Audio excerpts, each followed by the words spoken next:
Orwoba, first of all, Kenya has lost quite a significant figure in the political arena. I don't know, how did you receive the news of the death of Honorable Jirongo and the situation Kenya is in right now? It was shocking. By the way, many people are saying we don't even know who this person is. I will surprise you after this interview. I'll show you a picture of me and Cyrus. I had several meetings in different engagements, of course, with CJ. It was shocking. It was shocking. But what's more shocking is what is happening now after the death. For me, I particularly want to speak about an honorable man being scandalized. And what you've seen is happening is that all these narratives are being pushed. Sijui a lady's handbag, sijui what. CJ, he lived his life very open. Very open. He was the most honest and open person that you know as a politician. I mean, even trying to scandalize him in the sense that it was with a girlfriend or whatnot. This is a person who we are here at his home, and you have seen his wives are united, and you know, I don't know why there's such a strong push to scandalize him. All these narratives that I believe it's the state that is pushing, that he was being driven or dropping a lady somewhere or whatever it is. I think that's the sad thing. I think that's the saddest thing that is happening, because for me, during this time of mourning with the family, I always try to empathize, because I'm a daughter and I'm a wife and I'm a mother. And I think it's very unfair for an honorable man such as CJ to be scandalized in the manner that the state is trying to do right now. I think the family and Kenyans deserve the answers, to be told what happened to him. But I think what I want to ask Kenyans to do is to understand that when someone passes away, maybe to you they might just be another horrible politician. But that is someone's father, that is someone's brother, that is someone's, husband. And I think sometimes we need to set the politics aside and just and have some empathy. Tuwe na utu. Tuwe na utu. Even when he was alive, he inspired me to be truthful, to speak up. And you know, I'm known to have been the most outspoken nominated senator, because I speak up for the people who don't have a voice. And that's what he did. And then he didn't fear.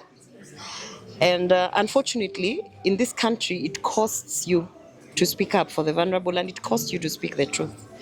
And we have seen interviews that he has done with several politicians, because he was running the podcast. And we have seen some of them even stating that it's very dangerous nowadays in this country to even speak the truth.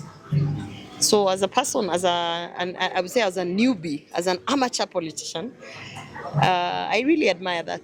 I admire men of honor. I admire people who live their true lives. They are not hiding. And I admire people who speak the truth. And that's what he embodied. You see, people are coming out saying Cyrus really supported many ladies, really, you know, he lived his life to the fullest, and he was real. He was not doing that thing of this is a politician and then behind the scenes I'm running around and doing what, you know. If he wanted to marry another wife, he married another wife.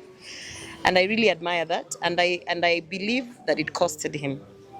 And as much as we're waiting for the report and the postmortem and everything, I feel that we don't celebrate some of our truthful leaders enough. And he's one of the people we should celebrate for even encouraging us to come out and speak up. By the way, I went to school with one of his daughters. So I feel inspired. No. Unajua, sisi the way we grew up knowing it was Girongo wa mado wa mapesa. So, but that was also a narrative that was run. So, but no particular memories. Just for me, I just feel the inspiration is till the very last day, he stood for the truth, and you know, he was courageous enough to tell Kenyans what is happening. Yeah. Last message to your supporters, your fans, what should they expect from Senator Orwoba in 2026 or going forward? In 2026 or going forward? In 2026. Msione nimetulia kidogo, najipanga panga.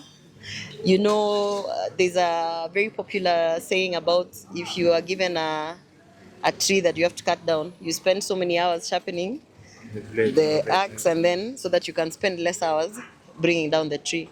So I have the last couple of months I have been re-strategizing, regrouping, and January is gonna be a month of change for me, for my followers, and obviously nothing changes. I stand by the truth. I remain courageous. I dare to question the system, and even in these scary moments where certain things can happen to you, I believe Mungu si shemeji ya mtu. No fears? We are always fearful, but you cannot be driven by fear.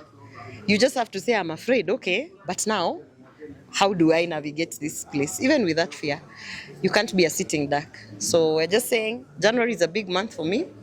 I'll be back with a bang. My politics is going to be taken a notch higher. And obviously, as we always say, and I tell everyone, mambo ni one term. Mambo ni one term.